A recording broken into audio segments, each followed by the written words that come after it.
You have probably heard of contact tracing through your governor, through the news, as things that need to be implemented before we can go back to normal. But what is contact tracing? Let me share it with you, and you're going to be freaked out by the end of this video. Now what I did is I was very interested in this, so I went ahead and I got 2 certificates in terms of what it was to become a contact tracer. So I spent about 9 hours. We're going to wrap it up here in about 20 minutes to just give you the highlights of what contact tracing entails and how it's going to affect you, because I guarantee you it will affect you and your family. We talk about saving the lives and the livelihood of the American people and of course the life of our democracy.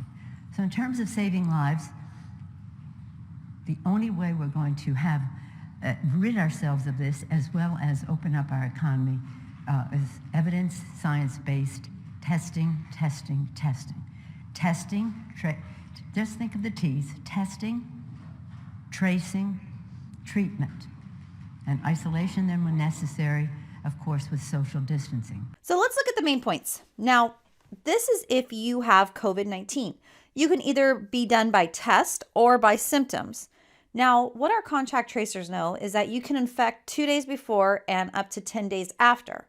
And how you can infect people is there's 3 definitions that were given in contact tracing school. One is physical. So you're hugging someone, you are kissing them, high-fiving them. Any physical contact, you could have given it to them. If you're close, within 6 feet for more than 10 minutes, so you're talking to someone and you're within that 6 feet social distancing number, well, you could infect them then. Let's say you're more than 6 feet apart, but for a longer time. At this point, you're thinking movie theaters, airplanes, trains, restaurants. So maybe not direct contact with somebody, but they're in the vicinity of the area for longer than 30 to 40 minutes. Now, what's going to happen is once you get a test that is positive, it goes to a tracer, and that tracer is going to do some research on you, find out a little bit about you, and give you a call.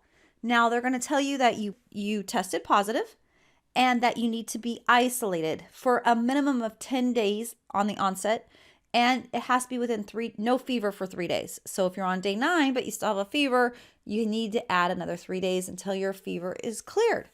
And by isolation, I mean total isolation. This is nobody near you. Even your dog can't be there. So you can see here that specifically with a person that is symptomatic, they should maintain separation from household animals as they would any other household members and avoid direct contact with any of your pets. So you cannot contact your pets, people, anybody in your family. You need to be completely isolated. Now, what that means is you could have to go into a hotel room. If you have no way of not sharing a bathroom or any space, they will check that out. So you'll have to show like video evidence if the conference is done via teleconference. Walk them around your house. Let them know that you have space to be isolated. Now the next is quarantine. Quarantine means I am healthy. I have no symptoms. I have not contracted the disease. But maybe for 14 days, they're going to check to make sure that I haven't. So that means, again, that I cannot leave my house. And as a contact tracer, I'm supposed to set you up with social services. So if you have kids and you have no one to care for them, we'll take your kids. We'll take care of that. If you need groceries, we'll do groceries. But you literally cannot be in contact with anybody and you cannot leave your house. Even if you're healthy, you are still quarantined not to be leaving the house. Unfortunately, you could be totally healthy, get out of quarantine, and guess what? Be at a restaurant, someone else in the vicinity has it, be quarantined again. Now, I'm not sure what happened with all the other states, but what we did in California is we passed a workman's comp law that's in effect to the end of July. That workman's comp is going to take care of all of that for any employee, no matter where you contact it. The employers are going to be held responsible. I'm not sure what that is in all the other states, but it's something that passed here just recently, and who knows if that will get extended. Okay, so isolation and quarantine, basically means the same thing, except quarantine is a little bit longer, right? So you're sick, you only have 10 more days. If you're quarantined, 14 days. What does this look like in normal time? Okay, so they're going to want to know, as a contact tracer, I call you up, I tell you you become positive. We've looked at your house, do a video conference so you can show me that you have a place to isolate. And then I'm going to ask you, who did you come in contact with? And I'm going to tell you, if you tell me, oh, I don't know, I'm going to tell you to look at your phone, and we can do it together and look at your social media, and we'll figure out where you have been. And you need to make sure you know your movies, flight numbers, and anything with large venues. Now, some of the places, what they've already instituted now, are you have to put your contact information when you go to a restaurant, you go to a hair salon, any of those things, because that way they can track you. But you would say, I went to this movie or I went to this restaurant. Everybody who's at that restaurant would be contacted then by the contact tracer. So let's say, unfortunately, I got it. Well, guess what? My family would have to be quarantined. And not just for the 10 days, they have to be quarantined for 14 days because it would be also the last time they had contact with me. So on day 4, my test comes back positive. Now they have 14 days from day 4, the last day that they had contact with me, and they have to be completely isolated from me. Let's say I was on a train. We were all sitting on the same cabin because I was getting to work, and there was 10, 15 people on that train. All of them would need to be quarantined. I had gone to work. Everybody at work would need to be quarantined. I went to a restaurant after work. All of them would need to be quarantined.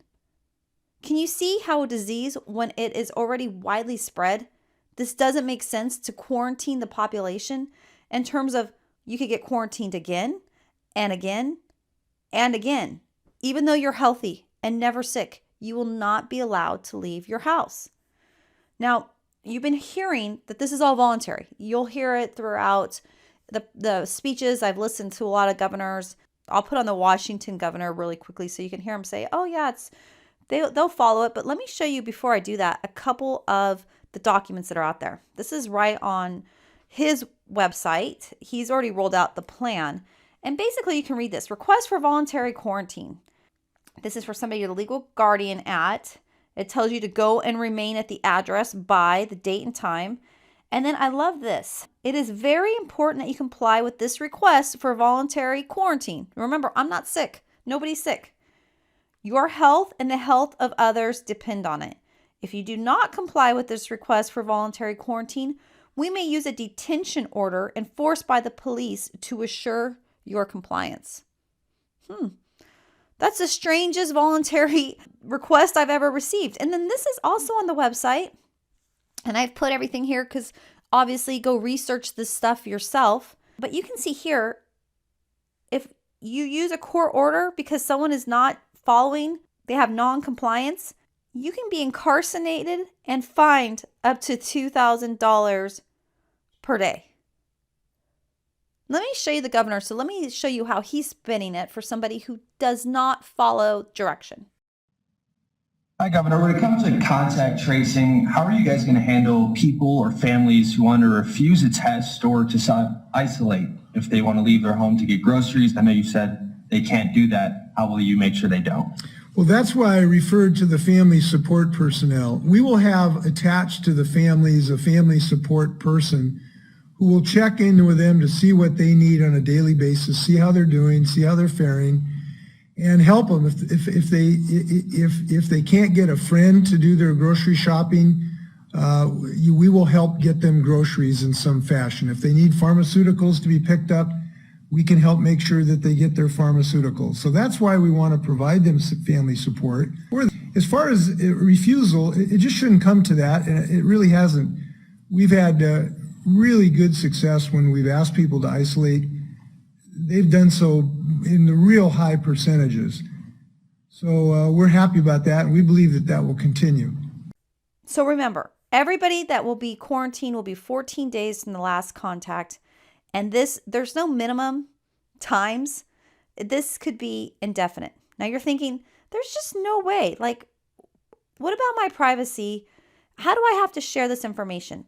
And I can tell you, when I went through the contact tracing classes, they tout that You are doing this contact tracing for the greater good. You are helping people not spread the disease. It is very important that people have privacy, but when it comes to the greater good, your privacy is null and void. Now, as soon as you get a positive test result, this goes directly to an electronic database. Let me tell you, I took this directly off the training website, that the isolation or quarantine can be mandated and enforced. And there's other health enforcements such as vaccines are requirements to take medicine because you cannot risk being infected and giving it to others. When you're tested for COVID-19, you might assume that your test result will stay confidential with your doctor and the health department. After all, that's how it usually works with medical information, but we're living in unusual times. The Associated Press has revealed that across America, there's widespread sharing of medical information between health officials and law enforcement. Denver is doing it, so's El Paso County. It is law enforcement specific information that is only in our computer-aided dispatch. Jacqueline Kirby is with the El Paso County Sheriff's Office. She says addresses are flagged identifying homes of people who have tested positive for COVID-19. We get sensitive information all the time. We have cautions on addresses for a myriad of reasons, and this is just an additional layer of protection for our deputies. I wanted to share with you, this is just something in California, that's where I'm located, but you can read here, and I'm assuming that a lot of other states have similar things. This shows that they can, because you can see here, a threat of a communicable disease outbreak or epidemic that threatens the public health, it gives them the rights to do this. Adopt and enforce regulations requiring strict or modified isolations or quarantine for any contagious infections or communicable diseases. It takes measures as necessary to ascertain the nature of disease and prevent its spread. It can take control of the body of any living person or the corpse of any deceased. It can quarantine, isolate, inspect, and disinfect persons, animal, houses, rooms, and other property. So, based on what we have right now, I don't have any privacy rights. You can see here, this is just New Jersey. I just wanted to throw this out there because other states have laws. This was enacted in 2005. So I suggest you go start researching what is allowed in your state and what rights you have given up when you start looking at a disease that could pose a risk to the health of the population. Let me put it very clearly. You have no constitutional right to endanger the public and spread the disease, even if you disagree. You have no right not to be vaccinated. You have no right not to wear a mask. You have no right to open up your business. Wait, can I stop you? Yeah. No right not to be vaccinated, meaning if they decide you have to be vaccinated, we have to be vaccinated? Absolutely. And if you refuse to be vaccinated, the state has the power to literally take you to a doctor's office and plunge a needle into your arm. If the vaccination Where is that in the Constitution?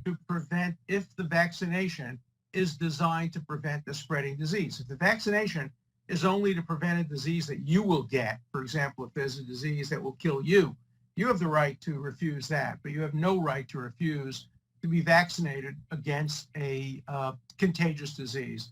Public health, the police power of the Constitution, gives the state the power to compel that, and there are cases in the United States that bring forth.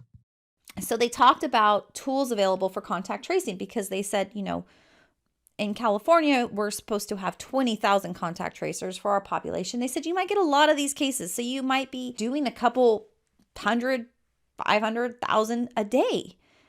How else can we do it? And I thought this was weird, but they talk about China and North Korea. They say China and North Korea have a great system because they have a centralized database. And this database has everybody's phone number and they're given a unique code.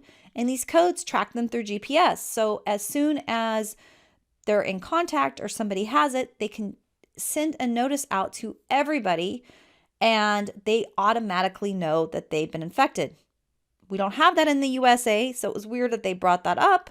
However, they wanted to share was a great system. They started talking about the USA and that they have smartphone apps and also that businesses should be taking information if somebody comes infected at this point until apps are more widespread. I wanted to share about apps because you've heard they're voluntary.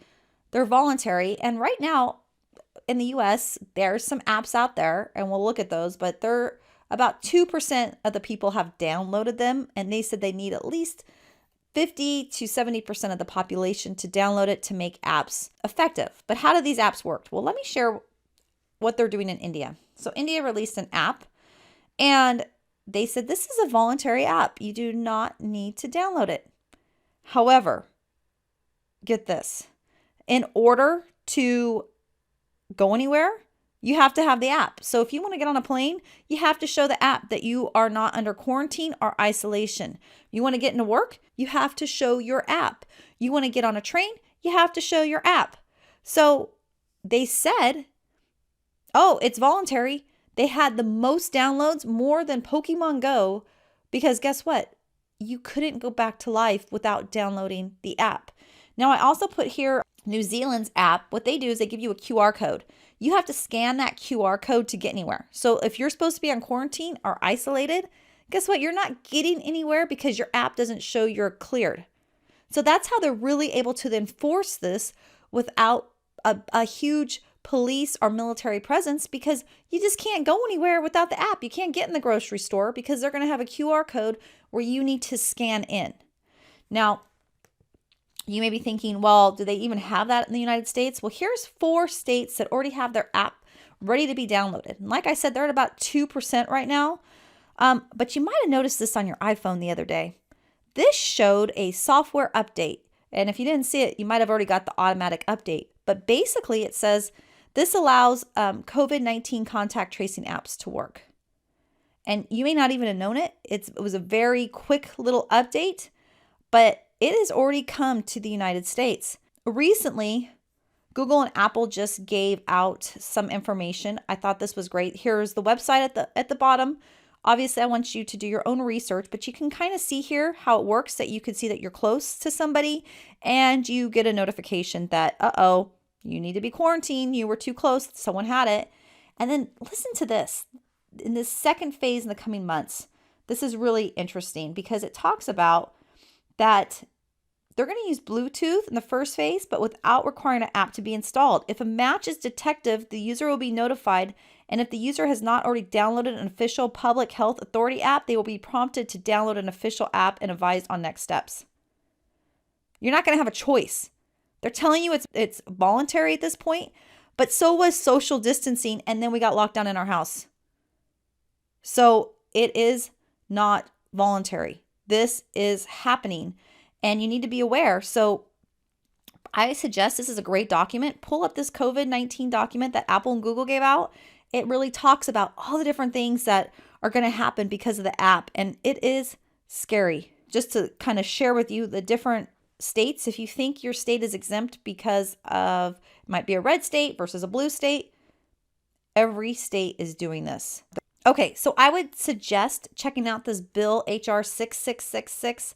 And basically, there's $100 billion that they're asking for 2020 and additional years for subsequent fiscal year financing for 2021 and beyond. So if you think this isn't happening and you think they're not investing a lot of money in it, they are. They're trying to get $100 billion to track and trace us and keep us quarantined. How do you think they're going to allow you to get back into society without being quarantined and isolated again and again and again, especially as disease spreads or we do more testing and we realize that maybe there's a lot of people out there that have it that just don't show symptoms, but they'll need to be isolated. You'll see that there's 120 antibody tests. In general, these tests are not reliable for the individuals to act based on the results. So basically, they're saying even if you had antibodies at the coronavirus, it's still unknown if that protects you from getting sick again. There's probably only one way that you're going to be able to get out of your house, and that's going to be to be vaccinated.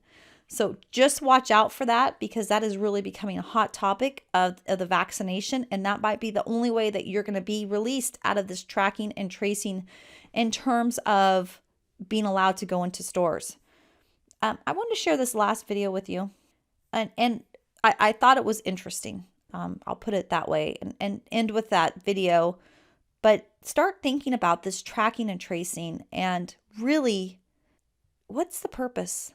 It makes sense if something was small and the outbreak was small and they could actually track and trace it. But at this point, it's so widespread. What is the value? With that, Jack Windsor, WMFD-TV, Mansfield. Governor, I'm the last question, and my question is for you. And it's going to be a very sensitive question, and I'm going to do my best to be intentional so that it's not misrepresented. Today, it sounds as if we're pivoting from COVID to larger social issues like housing, education, and transportation. I know in past pressers we've learned about Dr. Paul Farmer and Partners in Health working with us on contact tracing. Looking at the Partners in Health website, contact tracing seems to be part of a larger social agenda for Partners in Health. The site states a vision to rectify, quote, structural violence of capitalism, which the organization sees as the root cause of things such as racism, gender inequality, xenophobia, and homophobia. Now, I'm not questioning the injustice of those things, Governor, so let me be very clear about that. What my question is, can you tell us why you chose to partner with an organization that demonizes capitalism and seems to be rooted in liberation theology based on Marxist ideals? Well, I've never always agreed with Paul Farmer, who started it, and many of his ideas. But he and the organization have had an ability to deliver health services. My wife Fran and I are very familiar with this in Haiti. We've seen what he has done in Haiti. We've visited Haiti over 20 times, and so that's just something that we do in our private lives. And so, the Partners with Health, you don't have to accept the ideology of Paul or anybody else. But what I'm interested in is getting things done. And they're not the ones who are doing it on the ground. People who are going to be doing it on the ground are Ohioans. But they serve as a consultant. They have done this type of work not only in the United States but around the world. They're pretty darn good at it. And so I'm going to take help from wherever I can get help and wherever I find expertise. I don't have to agree with everyone's ideology or what they think about everything in the world, and to accept that, to be able to use their help. We're in a war. We're in a battle. We're going to put the best people we can on the field. The best people are the Ohioans, but we're going to get some help from this group because they've done some of these things before.